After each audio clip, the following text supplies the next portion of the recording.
Hello my dear friends, कैसे हैं आप सब? आई होप आप सभी की ट्रेडिंग जर्नी बहुत खूबसूरत चल रही होगी। चलिए बिना टाइम वेस्ट किए हम समझते हैं कि हम कैसे इस 2300 पॉइंट के बिग मूव को हम कैसे कैप्चर कर सकते हैं। हम सबकी अपनी अलग-अलग स्ट्रेटजी होती है, लेकिन मेन पॉइंट ये है कि वो स्ट्रेटजी कितनी ज़्यादा सिंपल है और कितना ज़्यादा कन्फर्मेटिव है। यानी कि अगर कोई आपकी स्ट्रेटजी है, वह जितना ज़्यादा सिंपल होगी, उसमें जितना ज़्यादा कन्फ्यूजन नहीं होगा, जितना ज़्यादा डाउट नहीं होंगे और एंट्री करते टाइम जितना ज़्यादा कन्फर्मेशन होगा, वह स्ट्रेटजी उतना ही बेस्ट होगी, उतना ही प्रॉफिटेबल होगी। चलिए, हम समझते हैं कि हम कैसे इस बिग मूवमेंट को हम कैप्चर कर सकते हैं। मेरी जो स्ट्रेटजी है, वो है प्राइस एक्शन स्ट्रेटजी। इस स्ट्रेटजी के अकॉर्डिंग अगर हम समझें, तो मार्केट इस सपोर्ट ज़ोन से एक अप ट्रेंड लाइन बनाते हुए रेजिस्टेंस ज़ोन की तरफ जा रहा है। यह एक बुलिश ट्रेंड लाइन है और किसी भी ट्रेंड लाइन पे जितना ज़्यादा नंबर ऑफ रिजेक्शंस होते हैं, उतना ही ज़्यादा वह ट्रेंड लाइन स्ट्रॉन्ग होता है। और हम सभी जानते हैं कि अगर कोई बुलिश ट्रेंड लाइन जितना ज़्यादा स्ट्रॉन्ग होता है, अगर वहाँ पे ब्रेकआउट होता है, तो एक बहुत बड़ी सेलिंग आती है। चलिए आगे बढ़ते हैं। जैसा आप सभी ने देखा कि मार्केट इस सपोर्ट ज़ोन से इस रेजिस्टेंस ज़ोन तक गया एक ट्रेंड लाइन बनाते हुए। अगर आप देखें कि जब भी मार्केट किसी रेजिस्टेंस ज़ोन पे जाता है, तो वहाँ पे 2 कंडीशंस होती हैं। या तो मार्केट उस रेजिस्टेंस ज़ोन को ब्रेक करके अप ट्रेंड में चला जाए या मार्केट उस रेजिस्टेंस ज़ोन पे कोई रिवर्सल पैटर्न फॉर्म करके रिवर्स कर जाए। अगर आप यहाँ पे देखें, तो यहाँ पे मार्केट इस रेजिस्टेंस ज़ोन पे एक रिवर्सल या पैटर्न फॉर्म कर रहा है। तो हम ज़ाहिर-सी बात है, हमें ये कन्फर्मेशन तो हो जाएगा कि मार्केट अब सेलिंग की तरफ जाने वाली है। लेकिन हम कैसे समझ सकते हैं कि मार्केट बहुत बड़ी सेलिंग दे सकती है? आइए समझते हैं। अगर आप यहाँ पे देखें, यह एक यम पैटर्न फॉर्म हो रहा है, एक रेजिस्टेंस ज़ोन पे। अगर आप यहाँ पे नोटिस करेंगे, तो यहाँ पे बहुत ज़्यादा वॉलेटिलिटी क्रिएट हो रही है। जब भी मार्केट किसी पैटर्न या किसी कंसोलिडेट ज़ोन पे बहुत ज़्यादा वॉलेटिलिटी क्रिएट करती है, तो जब वहाँ पे ब्रेकआउट देता है ना, वहाँ पे बहुत बड़ी बिग मूवमेंट दिखाई देती है। अब हम समझते हैं कि कैसे हम इस बिग सेलिंग मूवमेंट को हम कैप्चर कर सकते हैं। आप इस बात का ध्यान रखिए, जब भी किसी पैटर्न या कंसोलिडेट ज़ोन पे बहुत ज़्यादा वॉलेटिलिटी क्रिएट हो और आप एक परफेक्ट ब्रेकआउट बॉर्डर बना रखे हों, अगर उस ब्रेकआउट पे मार्केट ब्रेकआउट देता है, तो आप वहीं पे डायरेक्ट एंट्री ले लें। क्योंकि मार्केट वहाँ पे रिटेस्ट करने का मौका बिल्कुल भी नहीं देता है, क्योंकि वॉलेटिलिटी बहुत ज़्यादा होती है। जैसे कि इस यम पैटर्न में आप अगर आप देखें, तो मार्केट यहाँ पे जैसे ही ब्रेकआउट दिया, मार्केट बिल्कुल भी रिटेस्ट नहीं किया, मार्केट डायरेक्ट एक कंटिन्यूअस 2300 पॉइंट का सेलिंग यहाँ पे कर दिया। अगर आप रिटेस्ट के इंतजार में यहाँ पे एंट्री लेते हैं, तो आपका ये 2300 पॉइंट कभी भी कवर ही नहीं हो पाता। इसलिए हमें ध्यान में रखते हुए कि जब भी कहीं पैटर्न पे अगर कोई बहुत ज़्यादा वोलेटिलिटी क्रिएट हो रही है, तो वहाँ पे हमें डायरेक्ट ही ब्रेकआउट पे एंट्री लेनी है, तभी हम इतना बड़ा मूवमेंट को कैप्चर कर सकते हैं। चलिए आगे बढ़ते हैं। आप यहाँ पे देख रहे हैं एंट्री 1 है और एंट्री 2 है। यानी आप यहाँ पे एंट्री 1 पे ट्रेड प्लान कर सकते हैं। अगर मिस हो जाता है यहाँ पे, तो आप एंट्री 2 पे ट्रेड प्लान कर सकते हैं। लेकिन पॉइंट ये है कि इस एंट्री 1 और इस एंट्री 2 पे ट्रेड प्लान करने का स्ट्रेटजी क्या है? सबसे पहले हम समझते हैं कि इस एंट्री 1 पे ट्रेड प्लान करने का स्ट्रेटजी क्या है। अगर आप इस स्ट्रक्चर को देखें, तो ये एक रिवर्सल एम पैटर्न स्ट्रक्चर है और यहाँ पे बहुत ज़्यादा वॉलेटिलिटी क्रिएट हो रही है। यानी कि बहुत ज़्यादा प्रेशर क्रिएट हो रहा है। अगर हम किसी भी ऑब्जेक्ट को बहुत ज़्यादा प्रेशर में अगर हम उस ऑब्जेक्ट को फेंकते हैं, तो ज़ाहिर-सी बात है उस वो ऑब्जेक्ट बहुत तेज़ मूव करेगा। अगर उसके आगे कोई चीज़ आती है, तो उसको भी वो ब्रेक करके आगे निकल सकता है।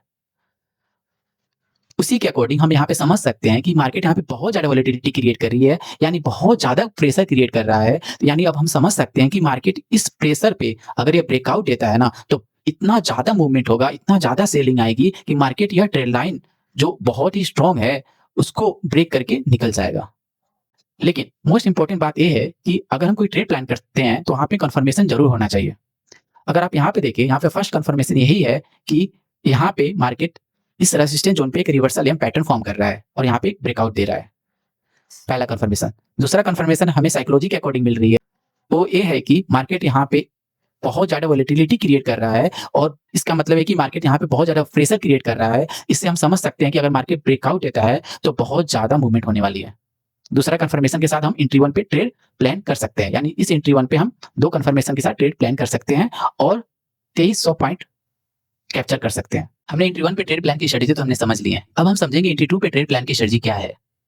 अगर हम एंट्री 1 पे देखें, यहाँ पे हमें 2 कन्फर्मेशन मिल रहा है। लेकिन एंट्री 2 पे अगर हम देखें, यहाँ पे 2 नहीं बल्कि 3 कन्फर्मेशन मिल रहे हैं। कैसे? आइए समझते हैं। अगर आप यहाँ पे देखें, मार्केट सपोर्ट ज़ोन से एक ट्रेड लाइन बनाते हुए रेजिस्टेंस ज़ोन पे जा रहा है। और यह एक ट्रेड लाइन है और हम सभी जानते हैं बुलिश ट्रेड लाइन है। और जब भी मार्केट किसी बुलिश ट्रेड लाइन को ब्रेक करता है, तो यानी वहाँ पे सेलिंग मूवमेंट बहुत तेज आती है। तो पहला कंफर्मेशन हमें ये मिला कि मार्केट इस बुलिश ट्रेंड लाइन सपोर्ट को मार्केट ने ब्रेक किया। जैसा आप यहाँ पे देख सकते हैं, यहाँ पे मार्केट ने ब्रेक किया। तो हमें पहला कंफर्मेशन तो मिल गया कि मार्केट अब यहाँ से सेलिंग मूवमेंट जरूर देगा। सेकेंड कंफर्मेशन की बात करें तो मार्केट यहाँ पे higher high, higher low, higher high, higher low, higher high, higher low, higher high, higher low, higher high बनाते हुए मार्केट अप ट्रेंड में है। हम सभी जानते हैं कि अगर ये higher high, higher low continuous रहता है तो मार्केट अप ट्रेंड में है। लेकिन जैसे ही मार्केट टॉप का हायर लो जो होता है अगर उसको ब्रेक करता है तो market change of character mode में आ जाता है। तो ब्रेक करने के बाद मार्केट या तो साइडवेज जा सकता है या तो मार्केट डाउन ट्रेंड में जा सकता है।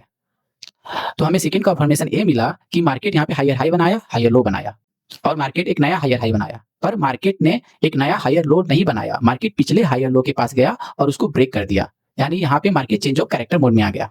यानी सेकंड कंफर्मेशन हमें ये मिला कि मार्केट ने यहाँ पे चेंज ऑफ कैरेक्टर किया, अब यहाँ पे मार्केट सेलिंग मूवमेंट आ सकता है। थर्ड कंफर्मेशन की बात करें, मार्केट यहाँ पे इस रेजिस्टेंस जोन पे एक बहुत बड़ा सा एक रिवर्सल एम पैटर्न फॉर्म कर रहा है। यानी जब भी मार्केट इस रिवर्सल एम पैटर्न को ब्रेकआउट करता है तो हमें यहाँ पे बहुत बड़ी सेलिंग देखने को मिलेगी। तो ये रहा हमारा थर्ड कंफर्मेशन का ब्रेकआउट। हमने तीनों कंफर्मेशन यहाँ पे समझ लिए कि यहाँ पे मार्केट तीनों कंफर्मेशन के साथ यहाँ पे इस इंटी2 पे मार्केट ब्रेकआउट कर रहा है और हम यहाँ पे इस तीन कंफर्मेशन के साथ बहुत ही अच्छा ट्रेड प्लान करके 1500 पॉइंट का हम प्रॉफिट बुक कर सकते हैं अपने मनी मैनेजमेंट और रिस्क मैनेजमेंट के according. Next point is the target. सबसे मोस्ट इंपॉर्टेंट पॉइंट है टारगेट। हमने इंटरवल पे ट्रेड प्लान कर लिया, हमने इंटी2 पे भी ट्रेड प्लान कर लिए, लेकिन हमने टारगेट तो प्लान किया ही नहीं। तो टारगेट को प्लान करने के लिए सिंपल सा प्राइस एक्शन स्ट्रेटजी है। जब भी हम कहीं पे भी एंट्री लें, जैसे कि हमने यहाँ पे एंट्री लिया और यहाँ पे एंट्री लिया, अब हमें टारगेट प्लान करना है। तो जब मार्केट गिर रही है तो मार्केट कहाँ तक गिर सकती है, जहां पे मार्केट को सपोर्ट मिलेगा वहां तक मार्केट गिर सकती है। अगर मार्केट उसके बाद भी गिरना रहेगा तो वहां पे मार्केट थोड़ा सा करेक्शन करके गिरेगा, लेकिन सबसे पहले मार्केट वहां गिरेगा जहां पे पहला सपोर्ट होगा।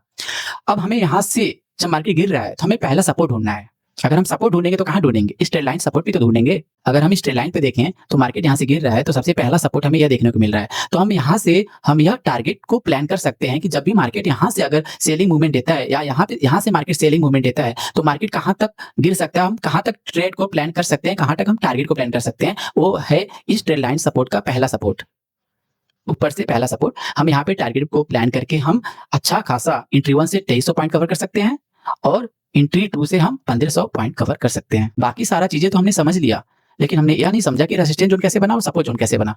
आइए हम समझते हैं। अब हम आ गए हैं 2 आवर टाइम फ्रेम पे। अगर हम इस 2 आवर टाइम फ्रेम पे देखें तो हमें फाइंड करना है रेजिस्टेंस जोन और सपोर्ट जोन।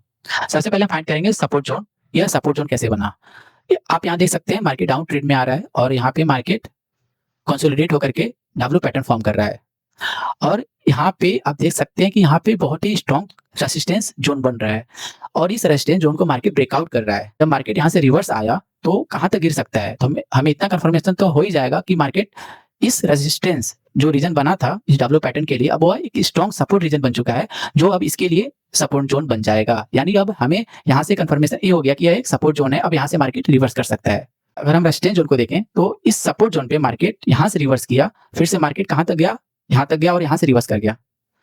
यानी अब हम समझ सकते हैं कि यहाँ से मार्केट रिवर्स किया, यानी यहाँ पे कोई ना कोई रेजिस्टेंस जरूर होगा।